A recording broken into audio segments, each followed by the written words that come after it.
Sujet. Moi, Alexis, j'ai une première question. Et je crois que ça résonne avec les questions qu'on a déjà via l'outil. Est-ce que l'éloquence, c'est un peu comme le théâtre ? Alors, c'est une très bonne question, Alix. Ça se rapproche du théâtre par le fait qu'on soit seul sur scène, qu'on prenne la parole donc, devant un public.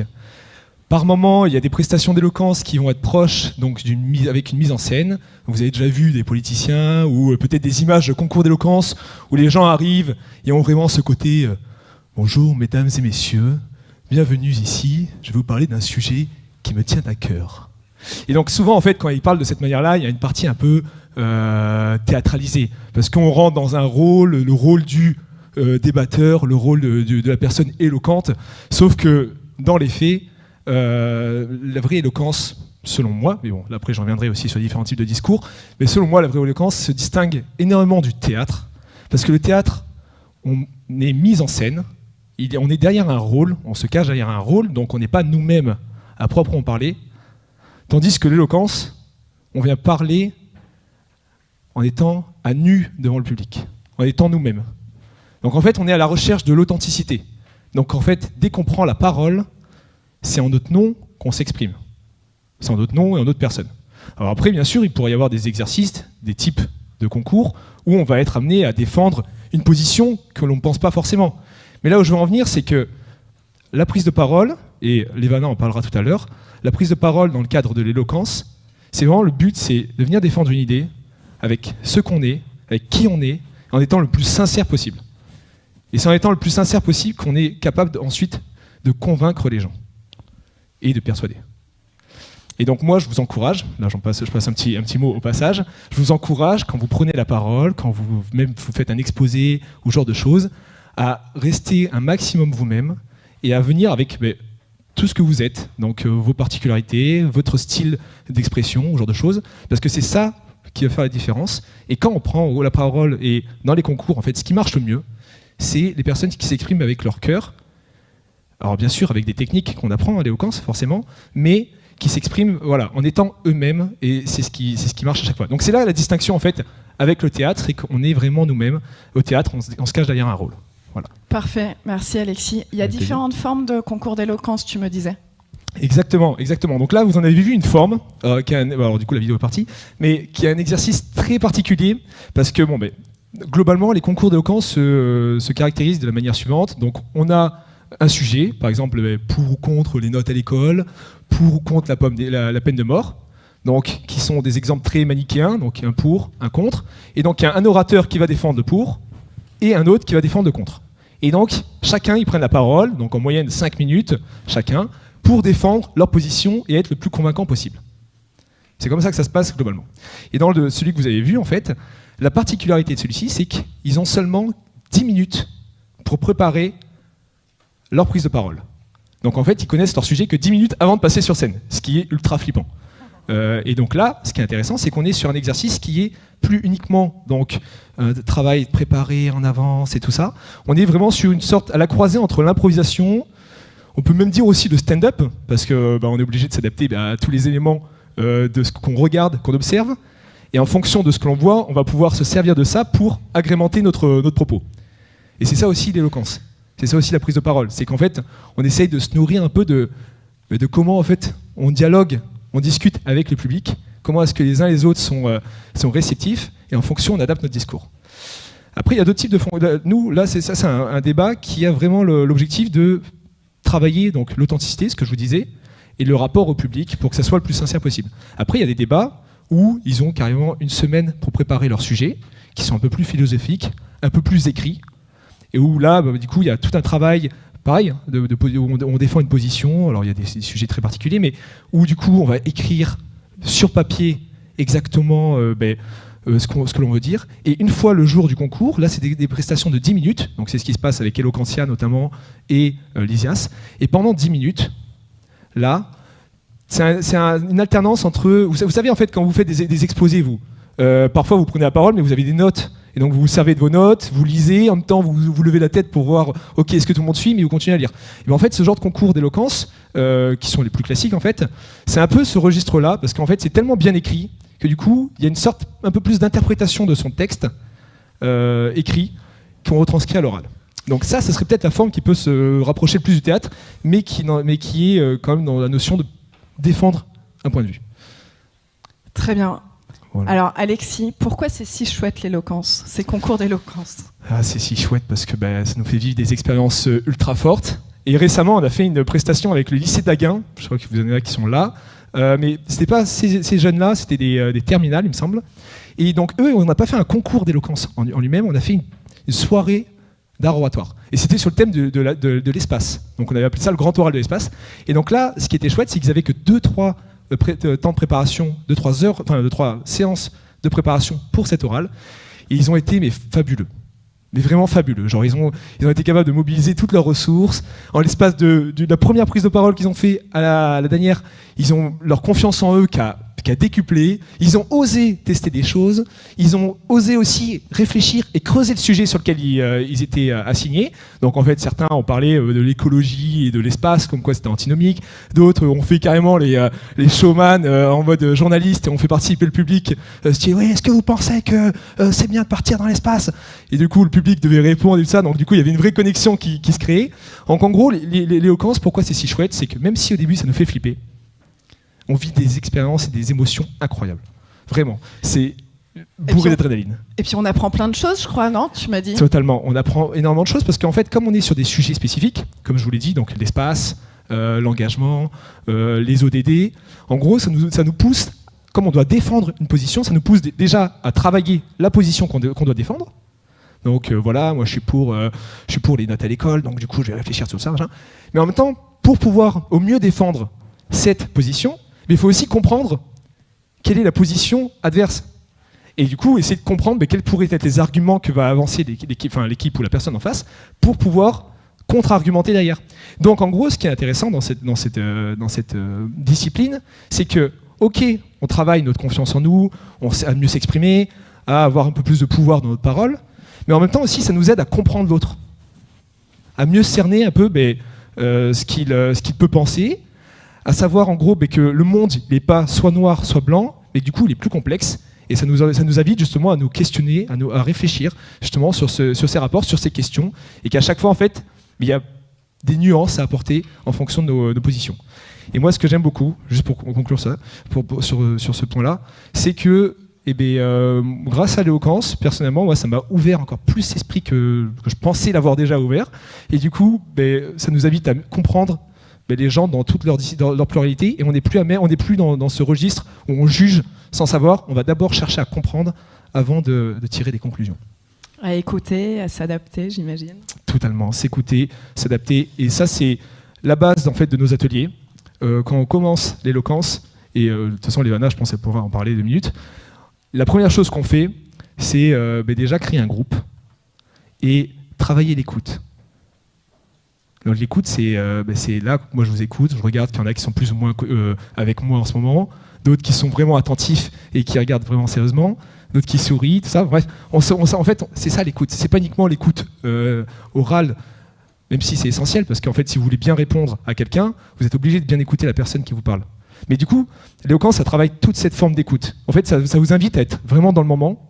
Et donc du coup, ça va vous aider dans quoi? Ça va vous aider pour passer les entretiens d'embauche. Ça va vous aider pour prendre la parole là, comme moi devant vous, pour une réunion. Ça va aussi vous aider pour toutes vos prises de parole, mais avec vos amis, vos familles, vos petits copains, copines, où justement, en fait, du coup, vous serez davantage à l'écoute de ce qu'ils vont vous dire. Et donc, ça vous apprend aussi à gérer vos émotions. Et avec l'éloquence, en fait, du coup, vous avez un peu plus de contrôle sur vous. Et du coup, quand il y a l'engueulade qui commence à partir, t'as fait ça, c'est pas bien, il y a des reproches, machin. Ok.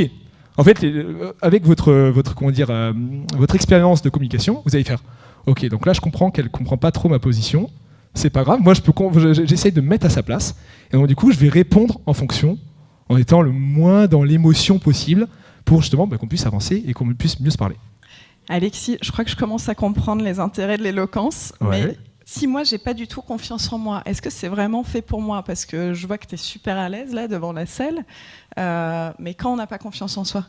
C'est une bonne question. D'après vous, est-ce que l'éloquence est fait pour des gens qui n'ont pas confiance en eux? C'est fait exprès. Comment? ça va les aider de ouf. Mais en fait, vous avez déjà la réponse, hein. Clairement. Non, mais c'est vrai. Donc voilà, oui, clairement, l'éloquence, c'est pas fait pour des gens qui ont forcément confiance en eux. Et l'an dernier, bon, même si Levana maintenant a une extrême confiance en elle, l'an dernier, on avait fait donc le concours d'éloquence Expose. Il y avait plus de 500 jeunes qui étaient embarqués dans l'aventure. Et bien, honnêtement, dans les 500 jeunes, il y avait forcément qui n'avaient pas confiance en eux, quoi. Mais ils ont tous fait le concours. Et en fait, à la fin, on en retire forcément des leçons positives. On apprend aussi à lâcher prise. Ok, en fait, c'est pas grave si on se loupe. Moi, c'est ce que je me dis quand je suis en train de vous parler, mais c'est pas grave si je fais une erreur, en fait. Déjà, je vais assumer mon erreur, et en même temps, j'ai appris à lâcher prise. Et donc, du coup, en fait, en apprenant à lâcher prise, en fait, ça déroule tout seul. Et du coup, on apprend à tisser un lien avec ce qui nous entoure. Et c'est ça qui est le plus intéressant, en fait. C'est que dans toutes les situations, on arrive à décomplexer de tout ça et à se dire, ok, c'est ok, tout va bien se passer. Super, merci Alexis pour tes Avec éclairages. Levana, est-ce que toi, ça fait longtemps que tu fais des concours d'éloquence ? Pas du tout. J'ai fait donc le concours l'année dernière, le concours Expose, avec donc le thème les ODD, Objectifs du développement durable. J'étais pas très à l'aise avant à l'oral, j'étais un petit peu timide. Et grâce à ce concours, on a pu apprendre à s'exprimer devant plusieurs personnes, comme aujourd'hui. Ça a pu aider, je pense, pas mal de personnes pour aussi les entretiens d'embauche. Il y en a qui sont en terminale aussi pour les oraux, pour le bac. Ça nous a aussi appris à travailler en équipe, parce que c'était par groupe de 3 à 5, je crois. On a pu aussi découvrir des associations qui sont venues, qui nous ont parlé de leurs engagements. Quand on a écrit nos textes, on a dû se renseigner, trouver aussi des astuces pour pallier donc, aux différentes problématiques. Moi, personnellement, dans mon discours, j'ai parlé d'une association que des amis à moi ont créée. En fait, ils ramassent les déchets sur la plage. Donc, j'ai pu parler d'eux. Et maintenant, ils ont plus de vues. Ça leur a fait un petit peu de pub. On a pu découvrir pas mal de personnes. On a eu des interventions. On a travaillé des virelangues. Je ne sais pas si vous connaissez. Tu peux nous faire un petit exemple de virelangue par hasard ? Oui. Ok. Un virelangue, pour ceux qui ne connaissent pas, ça va nous permettre d'accentuer l'articulation et ça permet de mieux s'exprimer à l'oral. Donc il y en a comme 3 tortues trottées sur un trottoir très étroit. Suis-je bien chez ce cher Serge ? Oui, vous êtes bien chez ce cher Serge. Et il y en a des beaucoup plus compliqués qu'Alexis connaît. C'est un peu comme les chaussettes de l'archiduchesse, sont-elles sèches, archi-sèches, ce genre de choses, vous les connaissez tous. Les paniers piano ou ces trucs-là. Ouais, ok, ça vous parle. Et du coup, c'est ça, c'est des trucs tout bêtes, mais en fait, comme l'a dit Levana, ça nous permet d'être plus à l'aise ensuite pour s'exprimer, et ça détend tous les muscles de la mâchoire. Tout à fait. Je me lancerai même pas là-dedans. Ça a fait aussi acquérir une plus grande maturité, je pense, pour certaines personnes. Ça nous a fait tous un petit peu grandir, je pense. Super, on voit que ça t'a apporté plein de choses. Tu vas recommencer du coup, ça veut dire ? J'aurais bien voulu, sauf que je suis en terminale et j'ai donc le bac cette année, donc je pense pas pouvoir refaire le concours, mais je pense réutiliser les différentes techniques pour les oraux, parce que c'est très intéressant et ça va nous aider, je pense. Parfait. Est-ce que, avant qu'on prenne les questions de la salle et de nos camarades qui sont à la bibliothèque, est-ce qu'il y a quelque chose qui t'a surpris en particulier dans les concours d'éloquence auxquels tu ne t'attendais pas du tout ? Très bonne question. Ça m'a surpris par rapport à moi, en fait, parce que je me sentais pas capable forcément de parler devant autant de personnes et de parler de thèmes des fois aussi importants.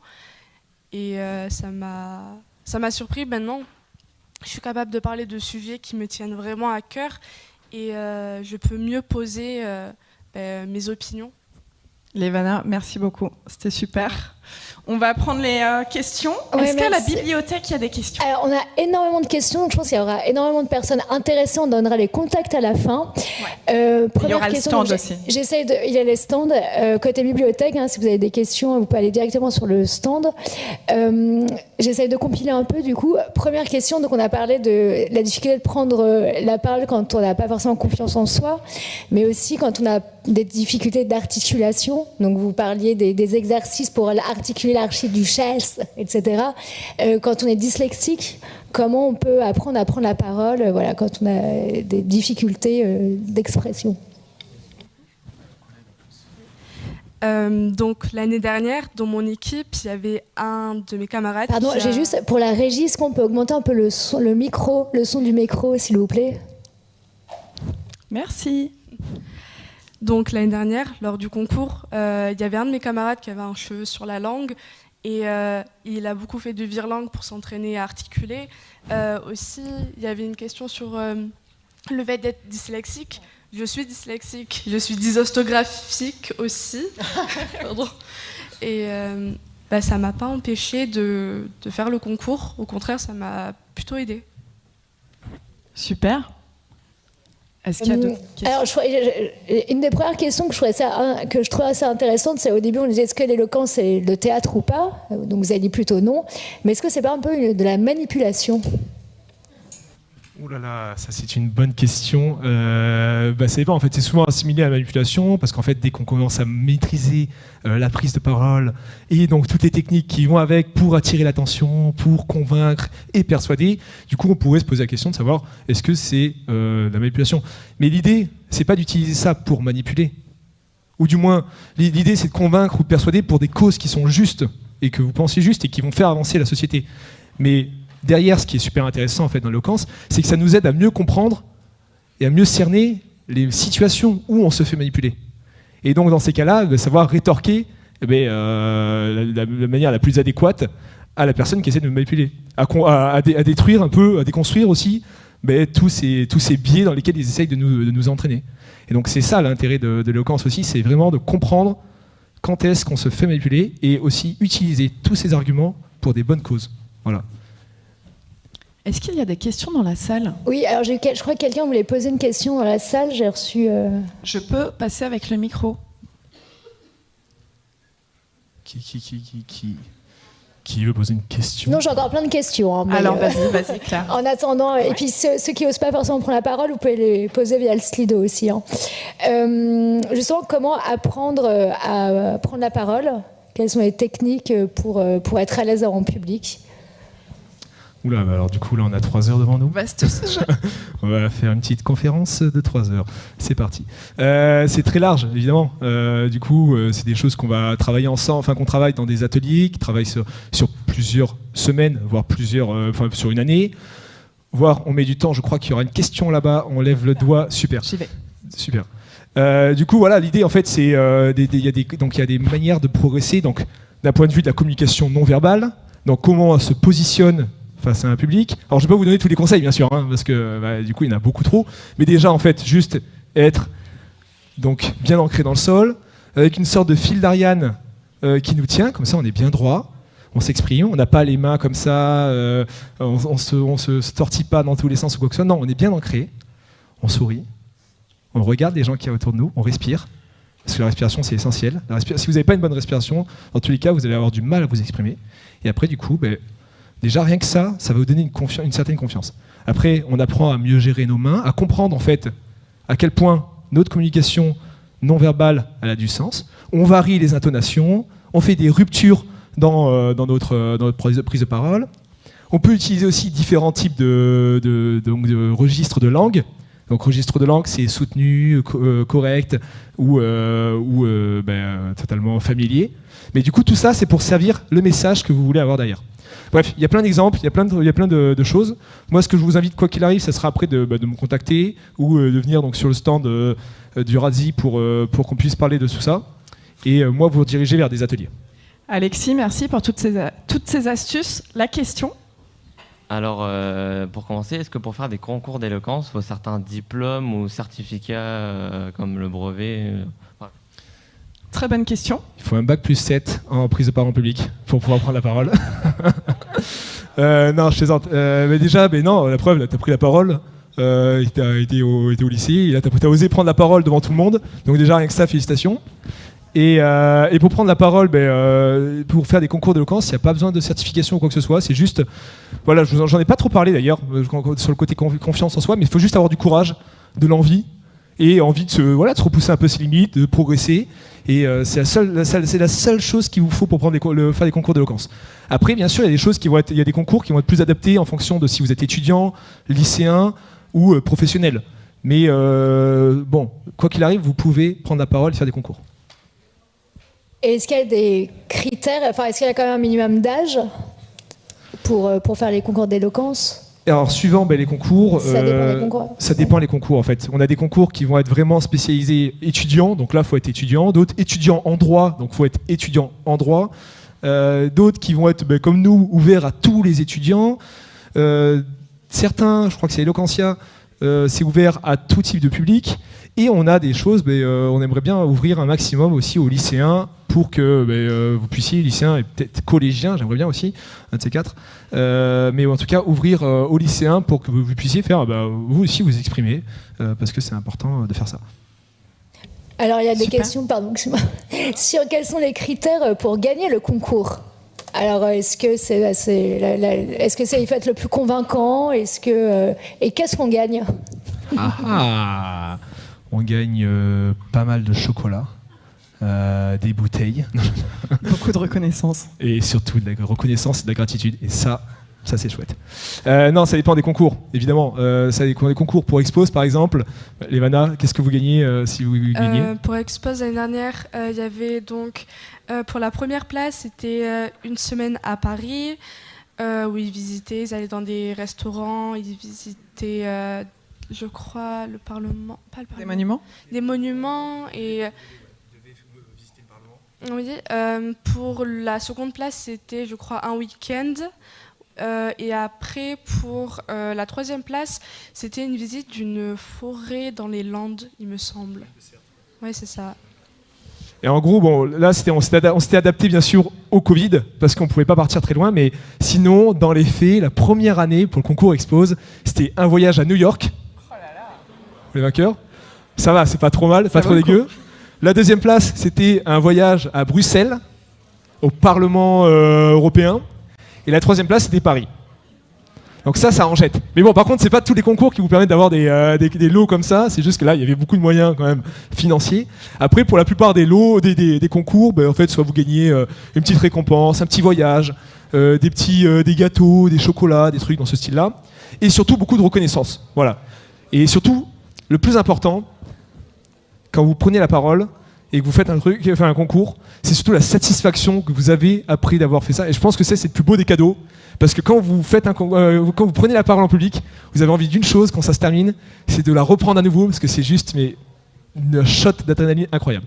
Et pour les critères pour gagner le concours, donc là encore c'est très dépendant du type de concours, mais généralement oui, il faut être le plus convaincant, il faut que vos idées soient claires, vous ayez des arguments concrets, vous ayez des belles métaphores, des belles images qui illustrent votre propos et votre fond.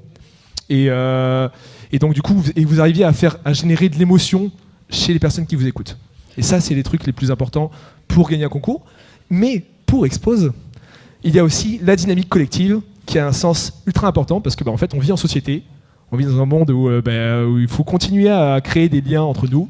Et du coup, avec Expose, on veut garder cette entité-là. Et donc l'idée de travailler en équipe est essentielle. Super, merci Alexis. Claire, est-ce qu'il y a d'autres questions ? Ils sont gratuits les concours ? De participer à un concours d'éloquence, c'est gratuit ? C'est totalement gratuit. D'accord. Il y a encore beaucoup de gens qui sont très intéressés. Concrètement, comment s'inscrire à un concours d'éloquence ? Parfait. Alors là, du coup, il y a plein de possibilités. Je ne peux pas toutes vous les donner comme ça oralement. Donc en fait, ce que je vous encourage à faire, c'est nous envoyer à l'association des débatteurs un petit mail, mail qu'on a peut-être quelque part, Le contact va s'afficher Le d'ici contact quelques va minutes. s'afficher. Voilà, c'est parfait. Voilà. Et donc vous pouvez envoyer un mail. Donc si vous êtes intéressé, ou du moins si le projet Expose vous intéresse, donc là je m'adresse surtout aux professeurs. C'est surtout donc à Clara Minceau qu'il faut s'adresser à travers le mail donc expose@rati.org. Et si vous voulez des informations concernant les types des concours d'éloquence, si vous avez d'autres questions par rapport à tout ça, si vous voulez vous inscrire pour un concours d'éloquence ou ce genre de choses, vous pouvez m'envoyer un mail donc à eloquence.bordeaux@gmail.com et on vous répondra, et je vous répondrai en fait avec grand plaisir, et au plaisir aussi de vous voir devant des gens avec nous et à discuter de sujets passionnants. On nous a demandé des démos aussi. Je pense que ça va être un peu tard pour faire des démos, mais on peut trouver, j'imagine, des extraits, comme on a vu tout à l'heure, de démonstrations sur les sites. On peut en trouver carrément. Il y a tout un tas de vidéos qui illustrent tout ça. Donc et puis moi je peux vous en envoyer aussi d'autres qui montrent comment ça se passe concrètement, comment est-ce qu'on défend une idée corps et âme. Oui, et puis on peut aussi découvrir les concours à travers le film Banlieusard dont on parlait en introduction. Et il y a aussi un fabuleux documentaire qui s'appelle À voix haute. Et qui est vraiment, ça je vous le conseille, mais vraiment de vive voix. Si jamais vous regardez À voix haute, vous avez vu, ouais? Ok, bah tiens, non, pas de... Ok, je pense que dans tous les cas c'est une super expérience. Et ça donne envie après de prendre la parole, ça égaye la journée de ouf. Et donc c'est vraiment... Et je vous conseille aussi le brio. Oui, le brio, on l'a vu, il est bien. Ok, mais tout le monde a vu, mais vous êtes super à la page de tout ce qui est éloquence et tout, en fait, j'ai rien à vous apprendre, quoi. Bon, mais du coup, quand vous voulez, on fait un débat, quoi. Parfait, je crois qu'on a tout dit. Je vous remercie beaucoup. Merci mille fois, Alexis. Merci, Levana. Merci à vous tous pour votre écoute. Merci à vos professeurs. Pareil à la bibliothèque Mériadec, merci à vous pour votre écoute, merci à vos professeurs qui ont permis cette rencontre et merci à tous les partenaires qui rendent possible cet événement et aux associations mobilisées pendant 2 jours. Bonne journée, bon appétit. Bonne journée. Bonne journée. Ciao.